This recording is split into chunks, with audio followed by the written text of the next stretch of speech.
Multimedia formats in interpreting literary text. What about me? Ay, sorry.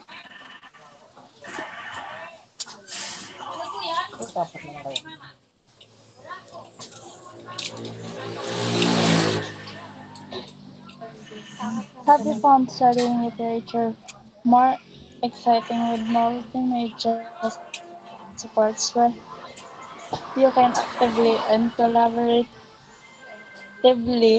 build knowledge structure using technology?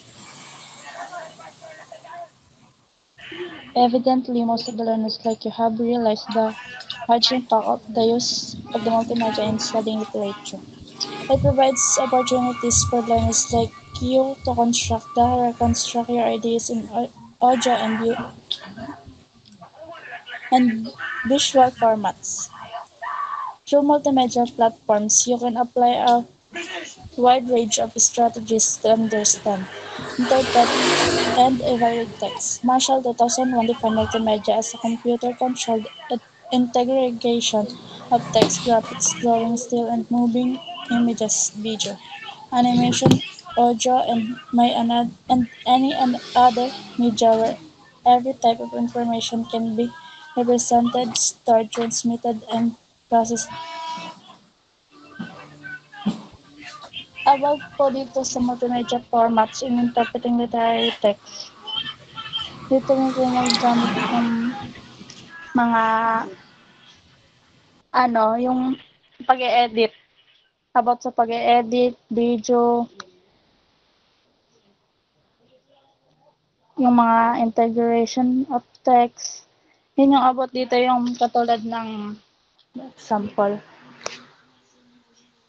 Katulad nito yung ina-edit natin presentation. Yan, example nun. Yun yung isa yun sa multimedia formats in interpreting literary text. So, dun sa vlog or vlog,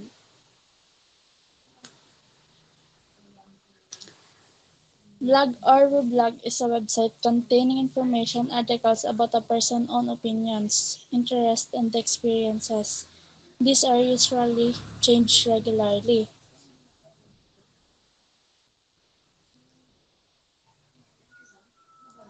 Yan, ito yun. Yung picture ng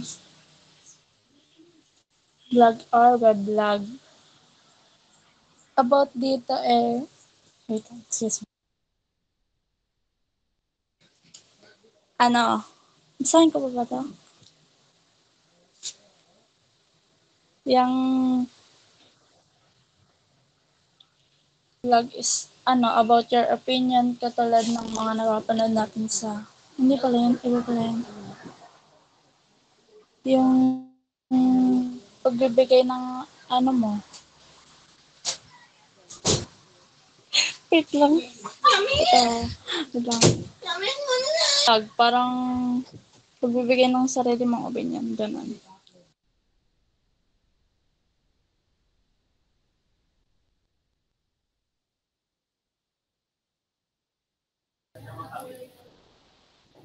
Sige, go. Mind mapping is a graphical technique to visualize connection of ideas and pieces of information. This tool structures information to better analyze, comprehend, synthesize ba yun? Recall and generate new ideas. You can use Microsoft Word or online mind mapping tools in creating a mind map.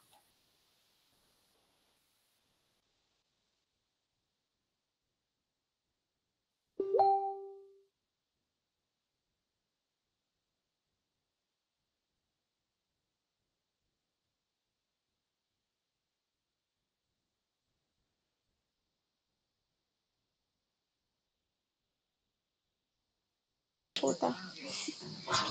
Tingin ka lang. Is a traditional Filipino poem. A particular example of this poem is Tanaga, that consists of 4 lines with 7 syllables, each with the same rhyme at the end of each line.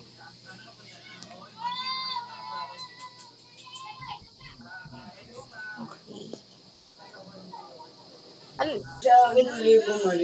Slideshow presentation is created with the use of Microsoft PowerPoint. It contains series of pictures or pages of information slides arranged in sequence and often displayed on a large screen using a video projector. So ito pong slideshow presentation po ay ginagamit po ang mga Microsoft PowerPoint para po mapakita mga pictures sa mga large projector, screen, at mga ganun po. Ito po yung mga examples niya po. Okay.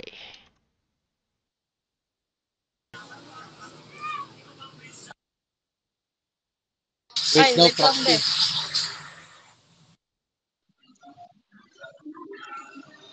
Tag cloud is a visual stylized arrangement of words or tags within a textual content, such as websites, articles, speeches, and databases.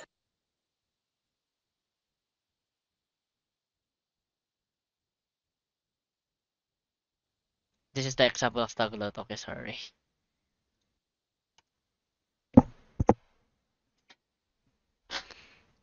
So I'm gonna explain this. Video is an electronic device used to record, copy, playback, broadcast, and displaying moving visual media. So ang ginagawa ang mga video daw ay para pong nire-record tulad ng ginagawa po namin ngayon sa presentation. So ganun po. At pwede nyo po upload sa mga YouTube, Facebook, at any social media apps. Okay, next. Ito pa yung mga example ng mga pictures.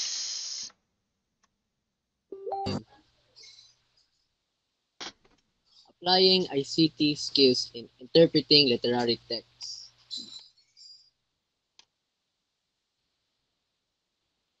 So, have you read an anecdote? Have you ever retold a personal experience to someone? How do you find recalling past experiences? We are fond of sharing humorous experiences in life to our family members and friends. We may not be aware that we are already sharing stories like anecdotes. All day, every day, an anecdote is a short, entertaining, of interesting story about a real incident or person. Anecdotes tell about a variety of story and tales since they can be about any topic under the sun. It is a short story about a real person or event which usually intends to make the listeners laugh or ponder over a topic. For example, if a group of learners tell about their favorite pets and one learner shares a story about how his dog cuddles every time he comes from home, when the learner has just imparted an anecdote, let's look at how John Jack Wiggly made us an anecdote in his memoir, Home of the ASHFALL. So, yun nga po, sa applying ICT skills in interpreting literary text, para sa akin, if ICT skills is used in interpreting literature text, it would be more entertaining, more colorful, and more appealing, and easier to read, um, and interpret and understand by us, by the um, readers. So, yun nga po, especially daw po, the world today is more or less 90% invaded by multimedia technology. And sa literary text, example, an anecdote, wherein real life stories are all about that serve to entertain and to ponder. And it talks about a real person or event that happened. Example ko po si Kyrie Irving, yun nga po. He cannot play the league because he's not vaccinated daw. So yung pong dun nga na parang napapag-usapan, and it gives us na bakit ano meron dun sa vaccination at bakit daw, at yun daw ay personal reason ni Kyrie Irving, and Anyways, um,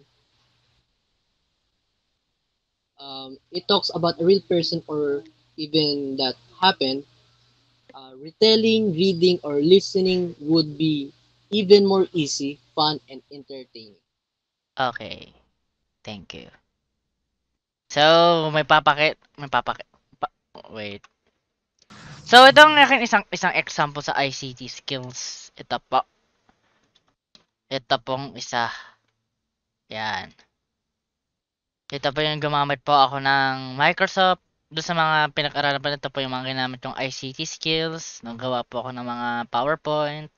At pwede po ako maggawa doon sa mga ano po iba. Kaya po nitong philosophy, um, at yung sa personal development at doon sa creative writing po. Pwede po kasi magamit doon ng mga applying ICT skills para po makapag-create ka pa ng literary example po, Home of the ASHFALL. Yung ginawa po natin ngayon. Okay.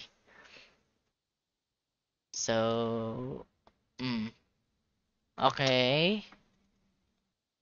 Next. Sino sa Home of the Ashford? Ako.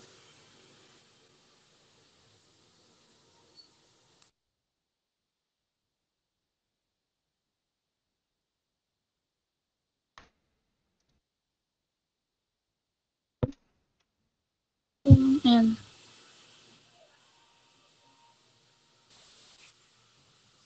Wala ang labo. Wait lang. Zoom ko.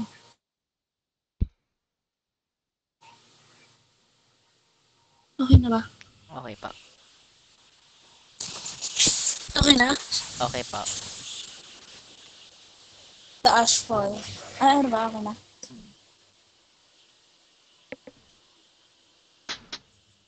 Home of the Ashfall. The eruption of Mount Pinatubo was recorded as the second largest terrestrial eruption of the 20th century and the largest eruption populated area. Ashfall affected almost the entire island of Luzon and even reached the neighboring countries of the Malaysia and Vietnam. To the Kawampangans and to the people affected by this tragedy, wait lang.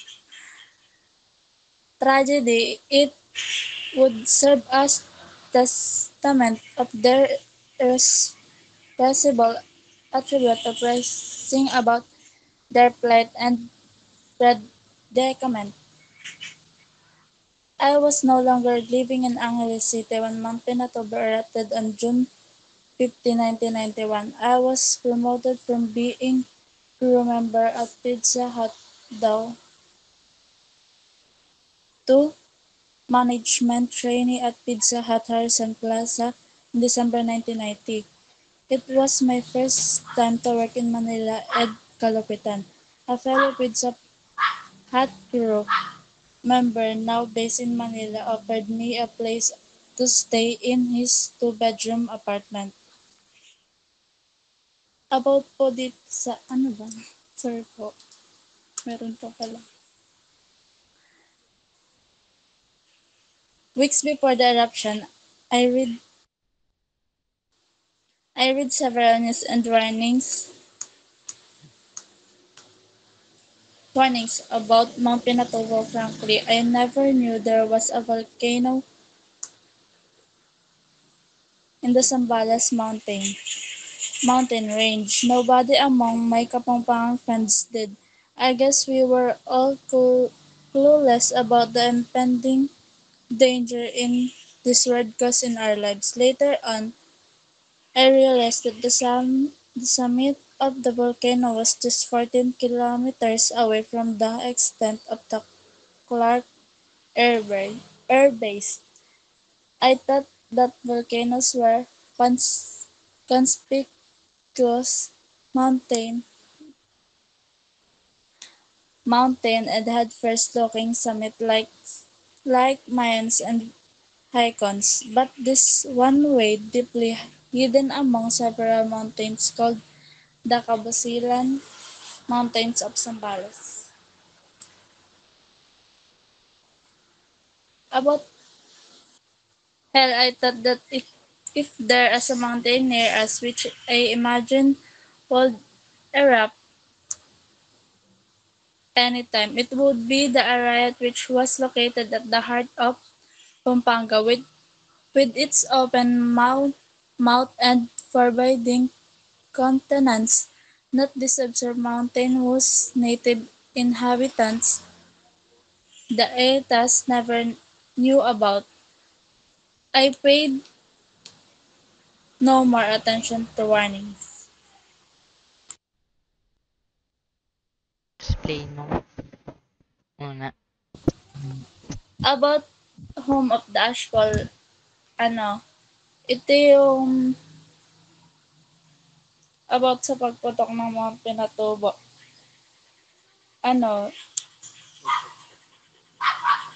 yun, di ba? Wait lang. Ang mga pinatubo daw, in, sa Angeles City, when Mount Pinatubo, Mount, wait lang. Ang Mount Pinatubo daw erupted on June 15, 1991 in Angeles City. Best yun lang. Yun na lang. Be, pa-edit ha.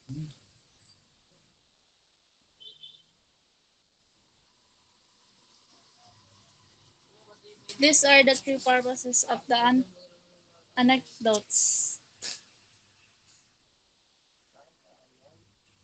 To bring stars pop up anywhere and ay be, to bring cheer. Stars pop up anywhere and these are just sometimes making people laugh to brighten their mood. Here is an example of an anecdote meant to look back on happy memories. At the dinner, a grade 11 learner shared his story on his first day at school when he got lost and attended around class. To reminisce. It most anecdotes people are talking about their experience in the past. They try to look back on the moments in their lives and share the joy of the time with others. Here is an example of anecdote with a hint of reminiscence.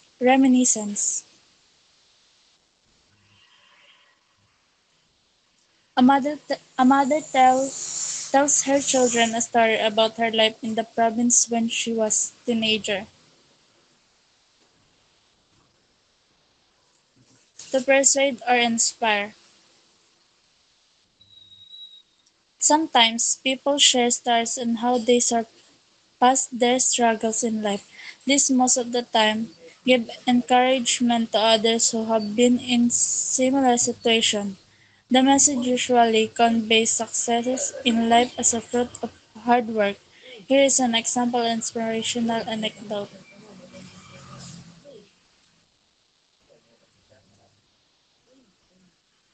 Before beginning a remedial class, the teacher tells the student how a boy who used to struggle in reading managed to be a proficient reader.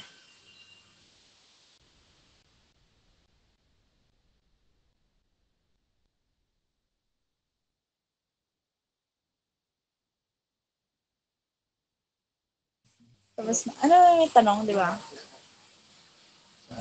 Magtatanong pa ba